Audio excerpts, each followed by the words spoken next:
grand mystère de notre foi, la Sainte Trinité. Notre foi repose sur ce mystère. Et je voudrais en parler premièrement du point de vue théologico-philosophique pour finir sur le point de vue de la foi. Du point de vue théologico-philosophique, pour comprendre ces grands mystères de notre foi, nous sommes appelés à méditer sur trois aspects. Le premier aspect, c'est l'aspect des naissances, essence. Le deuxième aspect, c'est l'aspect de la relation. Et le dernier aspect, c'est celui de l'origine. Que dit le premier aspect, qui est l'essence? Cet aspect nous renvoie à la notion de la consubstantialité trinitaire, où chaque personne est l'essence divine, qui est numériquement une et la même dans les trois personnes. Autrement dit, là où se trouve l'essence d'une personne, là également se trouve cette personne elle-même.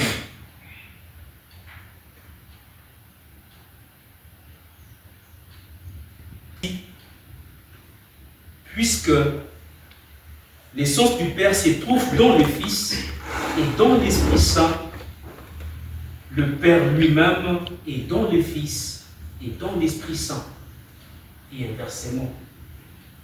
Tout simplement parce que là où se trouve l'essence d'une personne, là également se trouve la personne elle-même.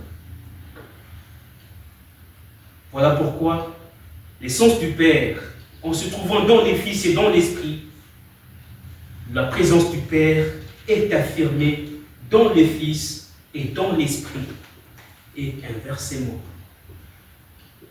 C'est cela le premier aspect au cœur de ce mystère. Le deuxième aspect, qui est la relation, consiste en un rapport envers autrui. C'est là d'ailleurs la relation. Et cet autrui, l'autrui, considéré autrui ici comme un terme corrélatif, et cet autrui est intrinsèquement impliqué dans la réalité relative comme telle, dans la mesure où l'un des relatifs est saisi dans l'autre. Non seulement une réalité relative ne peut pas être pensée comme telle sans son relatif, mais elle ne peut pas non plus exister comme telle sans lui. Autrement dit, un relatif ne peut pas être sans son corrélatif. Et qu'est-ce qui est dit ici? C'est que le Père est dans le Fils suivant un mode qui diffère de la manière suivant laquelle le Fils est dans le Père. Ici, cette notion nous renvoie à la notion de l'engendrement, de la procession. Le Fils est engendré du Père.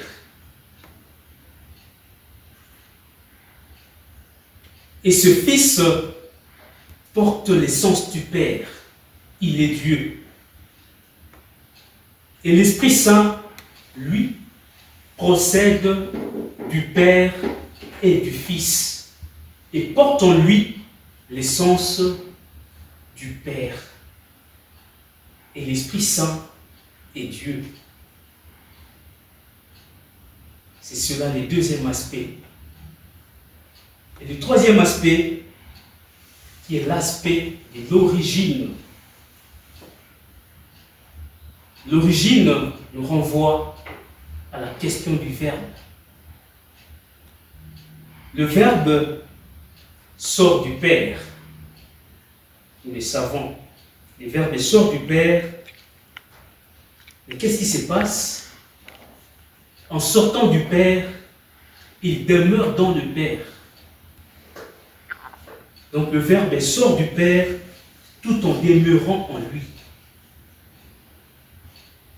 Et quant à l'Esprit Saint, il est également intérieur au Père et au Fils.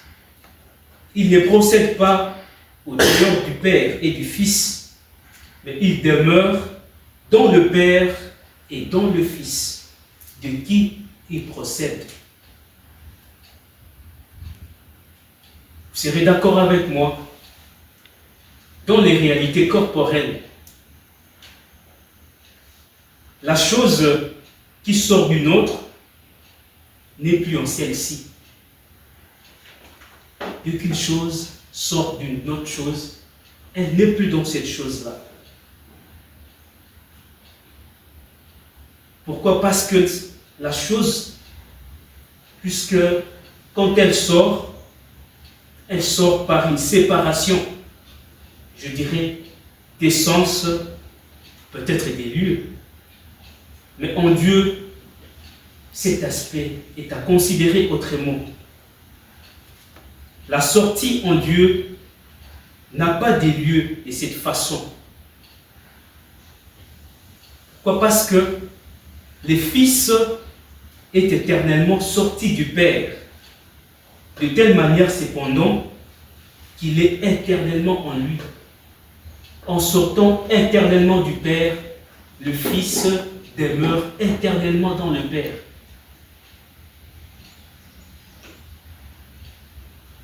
Si, quand le Fils est dans le Père, il en sort, et quand il en sort, il est en lui.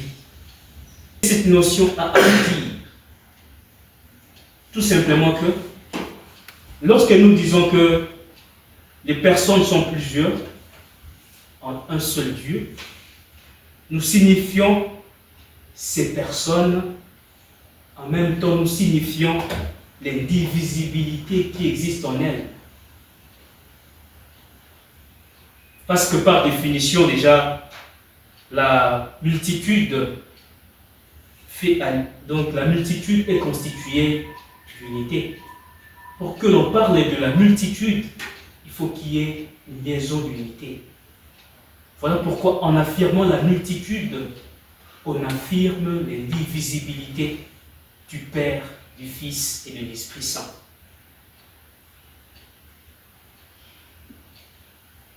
Et la multitude des personnes au cœur de la Trinité consiste dans l'affirmation positive de chaque personne une.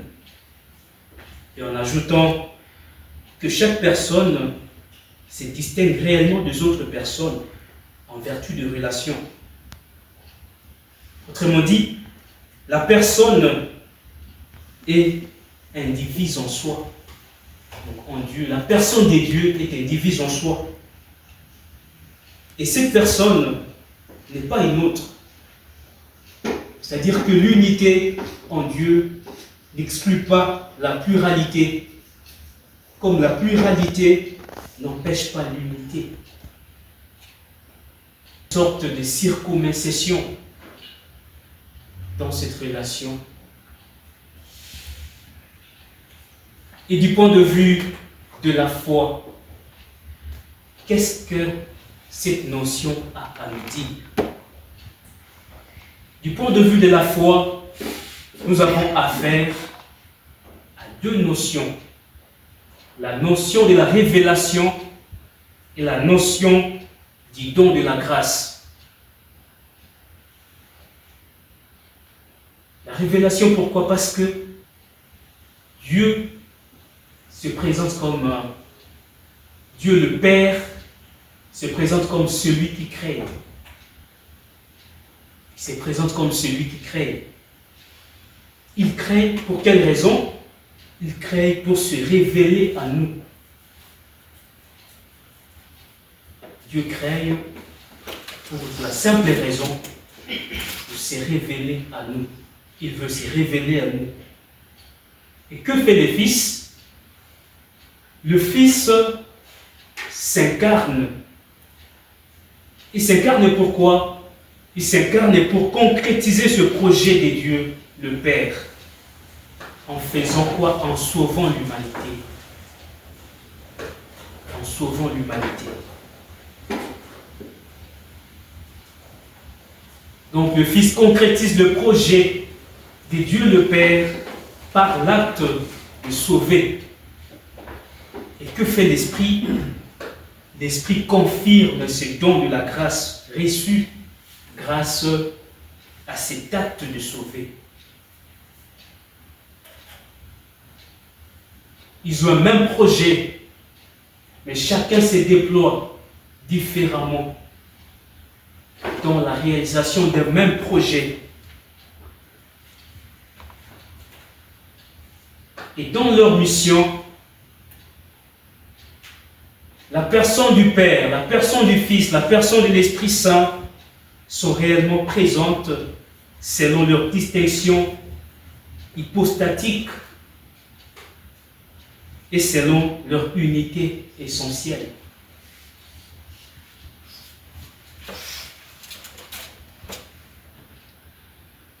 Et nous, quelle leçon retenir? Nous avons été plongés lors de notre baptême au cœur de ces mystères, au cœur de la Sainte Trinité, au cœur de la mission du Père qui est de créer pour se manifester, au cœur de la mission du Fils qui est de sauver, et au cœur de la mission de l'Esprit qui est celle de confirmer ces dons de la grâce. Nous avons reçu ces dons, nous avons reçu cette mission lors de notre baptême, parce que nous avons été plongés dans ces mystères. Et aujourd'hui, nos œuvres doivent témoigner de ces mystères. Et le témoignage que nous avons à rendre doit répondre à l'essence même des dieux. Trinité. Et quelle est l'essence de ces dieux Trinité? Nous l'avons suivi dans la première lecture. Dieu se présente comme un Dieu tendre, miséricordieux, lent à la colère et plein d'amour. Et nos actes aujourd'hui doivent témoigner de cette essence de Dieu. Doivent témoigner de l'amour, doivent témoigner de la vérité, doivent témoigner de la miséricorde de Dieu. C'est à ça que nous sommes appelés en célébrant ce saint mystère, la Sainte Trinité. À travers ce mystère, nous puissions apprendre de plus en plus à entrer dans le projet de Dieu, afin que notre personne, petite soit-elle, puisse contribuer à l'extension de cette mission,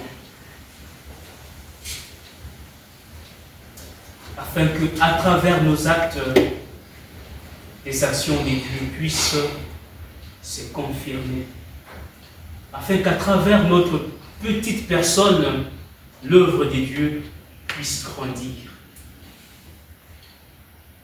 et que le monde puisse vivre par et dans notre témoignage. Le Seigneur soit avec vous. Et avec votre esprit.